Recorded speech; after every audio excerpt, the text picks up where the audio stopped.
Hello everyone, welcome to Online Help Guide. Today in this video, I'm going to show you how to log into JK8 Wallet account online. So without any further ado, let's get started. First of all, open up a web browser. Now in the search bar, type in www.918kiss-site.com. After you come across this official page, click on the login button.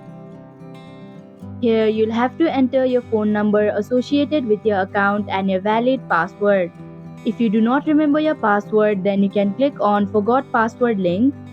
Also, if you do not have an account yet, then you can click on Don't Have an Account Yet link. After entering your details, click on the Login button to proceed. And that is how you can log into JK8 Wallet account online. Thank you for watching Online Help Guide. Hope this video was helpful. If it was, then hit the like button and comment down if you have any questions or feedback.